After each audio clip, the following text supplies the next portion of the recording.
Hello प्यारे विद्यार्थियों, स्वागत है आपका आपके प्यारे से channel YouTube channel English classes में। आज पुनः मैं फिर यहाँ आके आपका बचा हुआ सब्जेक्ट को पूरा करने के लिए जा रहा हूँ।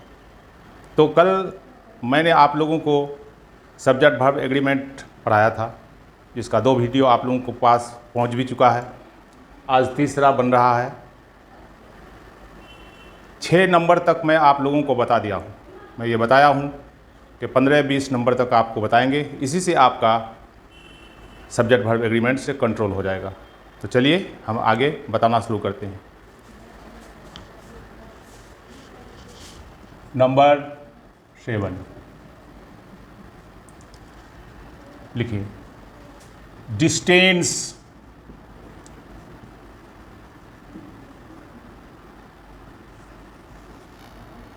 weight, mass, measurement,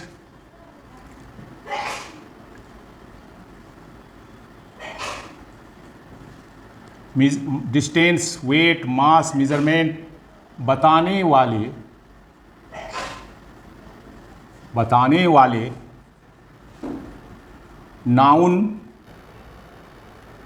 वाले नाउन यदि वाक्य का सब्जेक्ट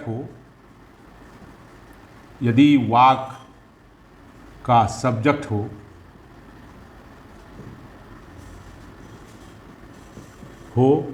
तो वर्ब सदा सिंगुलर ही प्रयोग होता है।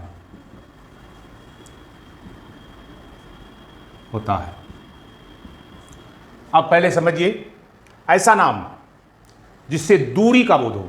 वेट तो पूछते हैं आप लोग, वजन भार का बोध हो, मास मात्रा का बोध हो, मेजरमेंट नाप का बोध हो, ये भी वाक्य का सब्जेक्ट बनता है। तो याद रखिएगा, अगर ये वाक्य का सब्जेक्ट है तो वर्ब सिंगुलर ही प्रयोग होता है। पढ़ाए ये अक्सर कंपटीशन में पूछा जाता है। 10 miles is 10 mile a long distance। अब इसमें वर्ब दे देगा इज आर एम। क्या होगा? अक्सर लड़का यहां गलती करता है, 10 हम लोग सिंगुलर मानते हैं, ये प्लूरल मानते हैं। अब माइल्स भी दे दिया है, ये भी प्लूरल हो गया, तो सीधे ठोक देगा आर, है ना? रॉन्ग। क्यों? ये दूरी डिस्टेंस बताने वाला नाउन है, सदा सिंगुलर होगा, इसलिए हो जाएगा इज। एक बात और याद आ गया, बहुत सारे लड़के कमेंट करते हैं कि सर ये कैसे पता करेंगे कौन वर्ब सिंगुलर है कौन वर्ब प्लूरल है। ये छोटी सी क्वेश्चन है, आगे आप लोग शायद नहीं पढ़े हैं, और नहीं पढ़े हैं तो 1-2 कमेंट हम पर आया है कि कैसे पता करेंगे कौन सिंगुलर है कौन प्लूरल है। तो इसके बारे में मैं वो बता रहा हूँ आपको कौन सिंगुलर है। कोई भी मेन वर्ब किसको कहेंगे? वो वर्ब जिसका पास्ट रूप हो, वो मेन वर्ब कहलाएगा। तो कोई भी मेन वर्ब अपने पहले शक्ल में सदा प्लूरल होता है। जैसे देख लीजिए, प्ले, ये सिंगुलर है कि प्लूरल है? पहला शक्ल है, ये प्लूरल है। गो पहला शक्ल है, राइट पहला शक्ल है। इसमें S E S I E S, जैसे प्ले में एस लग जाएगा, गो में ई एस लग जाएगा, राइट में ई एस लग जाएगा। जैसे सिंगुलर से प्लूरल बनाया जाता है वही नियम इसमें लगता है। तो ये सिंगुलर वर्ब हो जाता है, ठीक है। बाकी एक्सिलरी वर्ब एक तो है बी, उसका अननामोलस वर्ब 24 है, जिसको 24 friends of a no not verb कहा जाता है। 24 है, उस 24 में is, am, are. Is, am, has, was, do, ये सारा सिंगुलर है, बाकी सब प्लूरल है। बनाने पर आपको सब कुछ आ जाएगा, ठीक है। आगे चलते हैं, उसी तरह से अब हम लोग आगे की ओर चलते हैं। तो यहाँ समझिए कि 10 माइल्स क्या हो गया। अब मान लो यहाँ से यहाँ तक की दूरी 5 मील है ना? तो ये 1 2 3 4 5 तो प्लूरल है, तो फिर आप इज क्यों लगाए सर? समझिए जरा सा, यहाँ से यहाँ तक दूरी 1 है और 5 यहाँ तक एडजस्ट है, तो 1 बन गया ना। बस उसी तरह से नाप वगैरह में भी होगा। जैसे 10 क्विंटल्स कोल, मैंने 10 क्विंटल कोयला, खाली जगह, हेवी लोड, तो इज होगा कि आर होगा? जवाब होगा कि सर इज होगा, क्योंकि ये भार बता रहा है। मेजरमेंट, नापने, जैसे कपड़ा उपड़ा लोग खरीदते हैं, नाप के लेता है 10 मीटर, 5 मीटर, 6 मीटर, 2 मीटर, ये सब सिंगुलर हो जाएगा अगर ये वाक्य का सब्जेक्ट है। ये याद रखिएगा, इंपॉर्टेंट पॉइंट है ये। चलिए आगे बढ़ते हैं फिर। नंबर 8 में आ जाइए।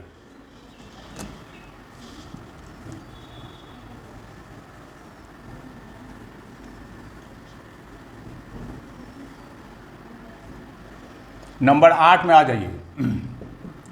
किसी मेन वर्ब के पहले टू लगने से उसका नाम इन्फिनिटिव हो जाता है।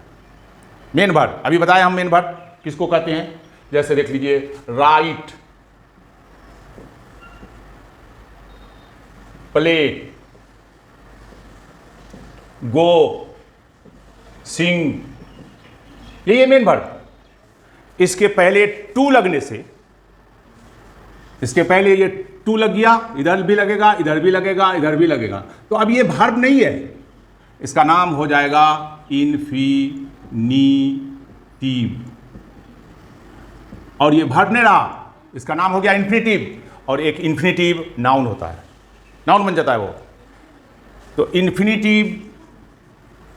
इन्फिनिटिव बराबर होता है प्रेजेंट पार्टिसिपल, मतलब V4 ING लगा के। इसका दूसरा नाम जीरंड भी है, जीरंड भी है, प्रेजेंट पार्टिसिपल का दूसरा नाम जीरंड भी है। तो एक इन्फिनिटिव नाउन होता है, एक प्रेजेंट पार्टिसिपल माने V4 वो भी नाउन होता है, जीरंड भी नाउन होता है। अगर ये वाक्य का सब्जेक्ट हो तो वर्ब सिंगुलर प्रयोग होता है। जैसे देख लो बेटा, वॉकिंग, WALKING, वॉकिंग, इसको लिख सकते हैं टू वॉक। दोनों में कोई अंतर नहीं है, ये जीरंड से बना है, मतलब V4 से बना है, ये इन्फिनिटिव से बना है, दोनों नाउन हो गया। अब ये सब्जेक्ट है गुड एक्सरसाइज। अब इसमें लगाने देंगे इज, एम, आर, तो क्या होगा इसमें? सिंगुलर, इसलिए सिंगुलर वर्ब का प्रयोग होगा। समझ में आ रहा है कि नहीं आ रहा है?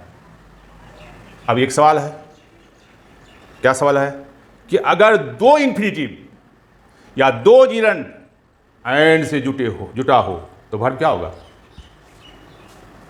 मोटा मोटी एक देहाती फार्मूला पे याद रखिएगा, ऐसा वाक्य का सब्जेक्ट जिसकी शकल न हो तो उसमें वर्ब सदा सिंगुलर ही होगा।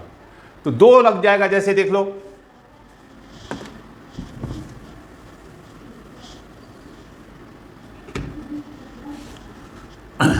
जैसे सिंगिंग, ये नंबर हो जाएगा 9, SINGING, सिंगिंग एंड डांसिंग।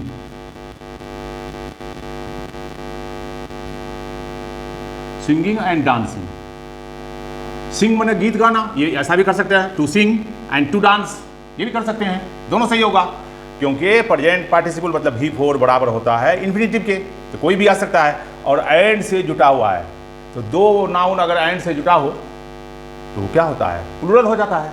लेकिन ये इन्फिनिटिव है या जीरंड है, इसका मतलब सिंगिंग और डांसिंग, दोनों, गीत गाना और नाचना। अब देख लीजिए भाई, यहाँ खाली जगह दे दिए, एंड आर्ट, एक कला है, गीत गाना और नाचना क्या है? एक कला है। इसमें क्या लगेगा? इज लगेगा, एम लगेगा, आर लगेगा। क्या लगेगा? आप लोग तो अपने नियम के हिसाब से आर लगाइएगा। अब बहुत सारे किताब में आर मिलेगा आपको, लेकिन वो रॉन्ग है, क्योंकि इसकी शक्ल नहीं है। गीत गाने वाले की शक्ल होती है, डांस करने वाले की शक्ल होती है, गीत गाना शक्ल नहीं है, इसलिए ये सदा सिंगुलर ही होगा। इसलिए हो जाएगा singing and dancing is an art, एक कला है। समझ गया? ये दोनों मिल नहीं सकता है। कोई दिक्कत है? नहीं दिक्कत। हाँ, तो 10 नंबर में देख लीजिए, फर्नीचर, इंफॉर्मेशन, न्यूज़, पोएट्री, ये सभी नाउन सिंगुलर है होता है, लेकिन अर्थ प्लूरल होता है। यदि ये वाक्य का सब्जेक्ट हो तो वर्ब सिंगुलर ही होता है। जैसे पोएट्री हो गया, कविता, प्लूरल है अर्थ, लेकिन सिंगुलर होता है, इसलिए वर्ब क्या लगेगा? इज, आर लगेगा, इज, इसलिए यहाँ क्या लगेगा? इज लगेगा। इज गुड थाउट, अच्छी सोच है। ठीक है, अब हम लोग 11वां पॉइंट पे चलते हैं।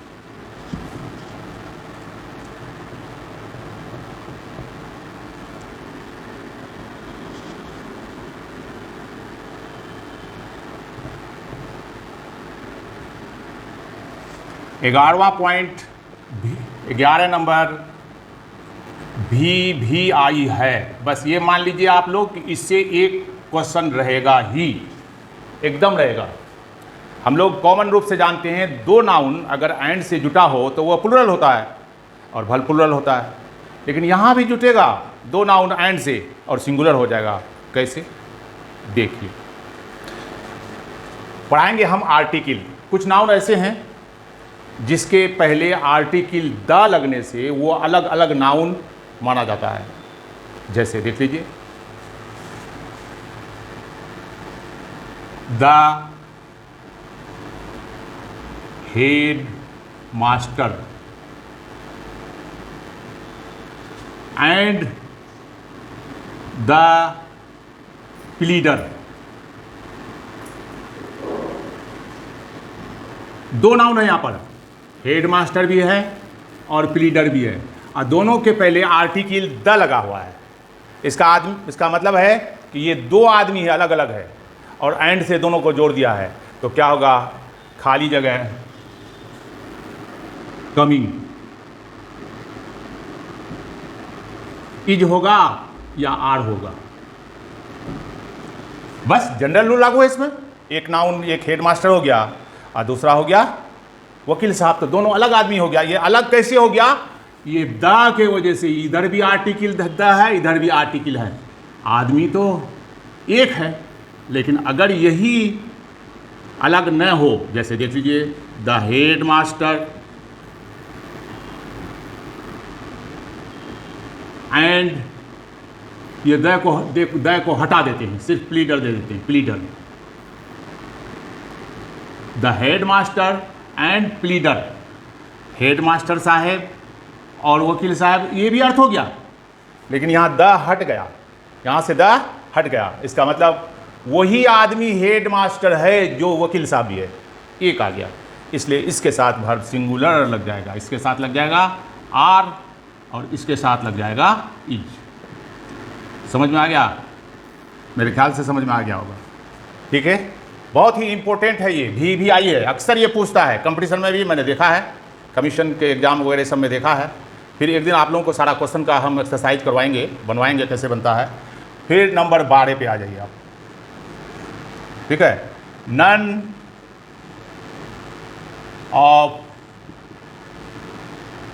ऑफ खाली जगह। यहाँ जब भी इस खाली जगह में नाउन या प्रोनाउन,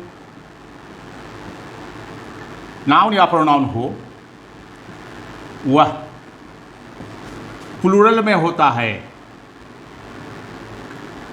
प्लूरल में होता है। नन ऑफ के बाद नाउन या प्रोनाउन हो तो वह प्लूरल में होता है, लेकिन वर्ब सिंगुलर प्रयोग होता है। ऐसा क्यों? सर, नाउन प्लूरल होगा और वर्ब सिंगुलर हो जाएगा, ऐसा क्यों? आप देख लीजिए, नन का मतलब होता है कोई नहीं। अब यहां देख लीजिए, none of the students. Noun आ गया, ये सिंगुलर कभी नहीं होगा, यहां प्लूरल होगा। नन ऑफ द स्टूडेंट्स, खाली जगह, कम टूडे। अब यहां भर दे दिए हैव, हैड, क्या लगेगा? आप यहां देखिएगा स्टूडेंट्स, बिना देखे सुने समझे बुझे आप हैव लगा दीजिएगा और गलत हो जाएगा। यहां हैज लगेगा, क्यों जान लीजिए। नन का मतलब कोई नहीं, स्टूडेंट्स का मतलब विद्यार्थी, कोई विद्यार्थी नहीं आया है, तो मतलब आया कौन? कोई नहीं। तो सब्जेक्ट क्या हो गया? जीरो। सब्जेक्ट क्या हो गया? जीरो। तो जीरो के साथ क्या होगा बेटा? सदा सिंगुलर वर्ब का प्रयोग होगा। आया समझ में कि नहीं आया? चलिए अब आगे नंबर हम चलते हैं।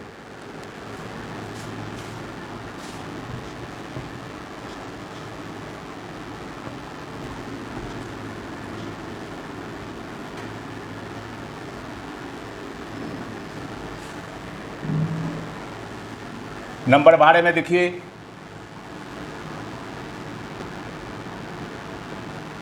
Material noun.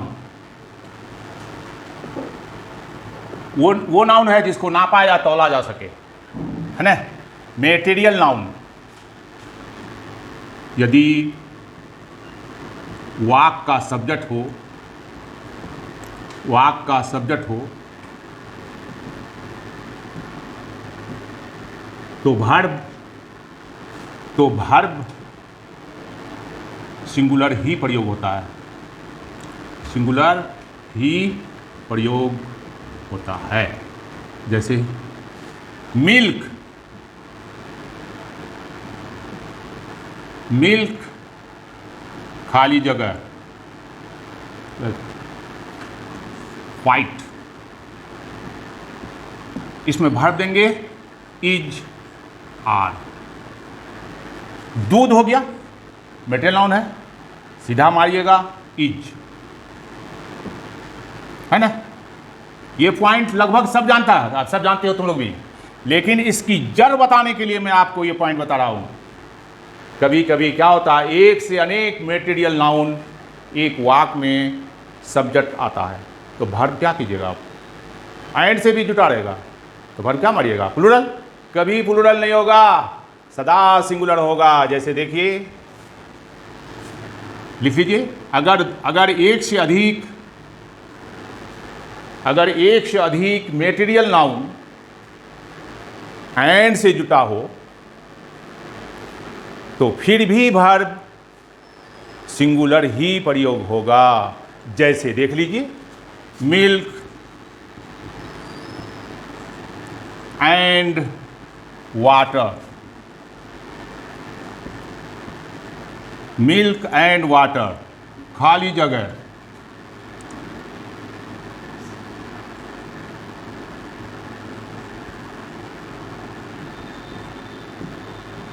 अब यहां भर देंगे हम डू, डज, क्या मारिएगा? Milk and water not mix, नहीं मिलता है। डज नॉट सिंगुलर वर्ब लगेगा, डू तो प्लूरल है, इसलिए हो जाएगा डज नॉट मिक्स।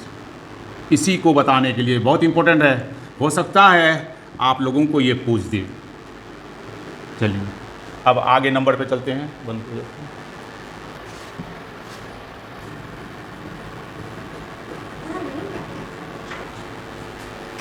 तेरे नंबर,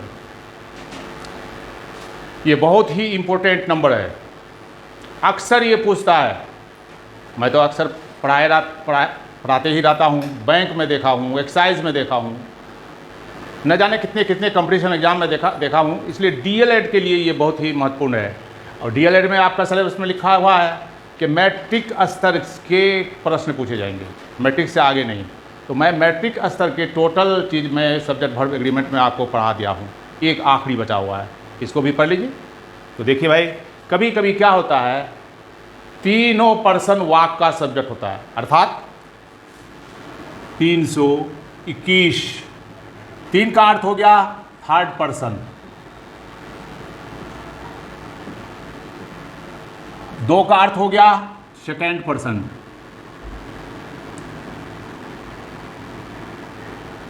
और वन का अर्थ हो गया फर्स्ट पर्सन, फर्स्ट पर्सन। माने अगर किसी वाक का सब्जेक्ट तीनों पर्सन हो तो उसके सजावट का रूल ये है 321। मैंने आपको पहले थर्ड पर्सन लेना होगा, उसके बाद सेकंड पर्सन लेना होगा और अंत में एंड से फर्स्ट पर्सन को जोड़ना पड़ेगा। ये रूल है सब्जेक्ट वर्ब एग्रीमेंट का। 321 वर्ब प्लूरल होगा, वर्ब प्लूरल होगा। जैसे देख लीजिए थर्ड पर्सन ही, कोमा, यू एंड आई, है ना। अब खाली जगह यहाँ छोड़ दिए हम, स्टूडेंट्स। यहाँ वर्ब दे दिया हम इज, एम, आर। इसमें विद्यार्थी अक्सर मिस करता है कि ही है, यू है, आई के बाद क्या लगेगा, एम, ठोक देगा एम। हो गया गलत। या रूल देखिए 321 वर्ब प्लूरल, इसलिए क्या हो जाएगा, यहाँ आर हो जाएगा। बैठ गया। इसको तोड़ भी सकते हैं हम। 32 वर्ब प्लूरल, ये भी लिख सकते हैं हम। 21 वर्ब प्लूरल, 31 वर्ब प्लूरल। हो गया। 21 तो लिखे दिए, 1 2 3 ये सब नहीं होगा। ये होगा तो उलट जाएगा, मामला गड़बड़ हो जाएगा। अब लिखिए एक्सेप्शन,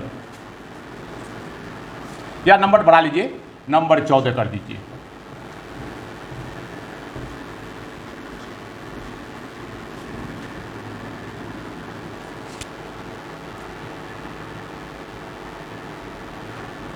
अगर तीनों पर्सन सजावट में न हो, भिन्न हो, अलग हो, तो 2-3 बात आ जाएगा। चाहे तो और से जुटेगा, आइदर से जुटेगा, एंड से जुटेगा, नाइदर से जुटेगा। तो याद रखिएगा जो पहले बताए हैं, एज वेल एज के पहले आने वाले वर्ब के अनुसार होगा। जैसे देख लीजिए, he as well as, you, he as well as you. यहां खाली जगह दे दिए, दे दिए स्टूडेंट। अब आप देखिए यहां पर, ही एज वेल एज यू, तो क्या लगाओगे, प्लूरल मान लोगे इसको? नहीं, प्लूरल नहीं होगा। क्या हो जाएगा, पहला वीडियो में पढ़ा चुके हैं, एज वेल एज से पहले आने वाला ही है, इसलिए इज लग जाएगा। इज, एम, इज, आर देंगे, बढ़ा जाएगा क्या, इज। बैठ गया दिमाग में। यानी तो ऐसा होगा, एंड से जुटा रहेगा तो प्लूरल होगा ही, आइदर से जुटा रहेगा, और से जुटा रहेगा। जैसे देख लीजिए, आई और ही, आई और ही, मैं या वह, खाली जगह, कमिंग। अब यहां पर वर्ब देंगे हम एम, इज, आर। क्या होगा, आई और ही, चाहे मैं या वह आ रहे हैं, तो आ कौन रहा है, बाद वाला आ रहा है, इसलिए हो जाएगा इज, कमिंग। बैठ गया दिमाग में। बस यहीं तक रखिए। आप लोग बाज़ार में अनेक प्रकार का टेस्ट एग्ज़ाम के लिए दिया हुआ है। ऐसे कल हम हो सकता है एक क्लास ले लें, सिर्फ आपको एक्सरसाइज करवाएं, बाकी अपना किताब ले लीजिए। ढेर किताब निकला हुआ है मार्केट में DL-ED का, इसमें से सब्जेक्ट वर्ब एग्रीमेंट का चैप्टर बनाइए। पहले वाला किताब नहीं बनाइएगा, सिलेबस बदल चुका है। पहले वाला किताब बनाइएगा, वो नहीं पूछा जाएगा। सब्जेक्ट वर्ब एग्रीमेंट का, यानी तो कोई ग्रामर, ढेर ग्रामर है, उसी से बनाइए। ठीक है, थैंक्स टू ऑल। हाँ, हेलो। अगर आप मेरी YouTube चैनल को पसंद कर रहे हैं तो आप अवश्य सब्सक्राइब करें, लाइक या व्यू नहीं करें। सब्सक्राइब करने से ये हो जाएगा, आपको भी फ़ायदा पहुंचेगा और मुझे भी फ़ायदा पहुंचेगा। आपको फ़ायदा क्या पहुंचेगा, मेरे यहाँ कोई भी वीडियो बनेगा इंग्लिश से संबंधित, बिना रेफ़र किए आपको पहुँच जाएगा। लाइक कीजिएगा तो हमको वही रेफ़र करना पड़ता है, तब जाता है। बहुत सारे लड़के कंप्लेन किए आज कि वीडियो नहीं आ रहा है, वीडियो नहीं आ रहा है, तो वो सब्सक्राइब नहीं किया होगा। जो सब्सक्राइब किया होगा उसका अपने आप वीडियो पहुंच जाता है। इसलिए सब्सक्राइब कीजिए, जितना सब्सक्राइब कीजिएगा उतना हमको भी फ़ायदा होगा, आपको भी फ़ायदा होगा।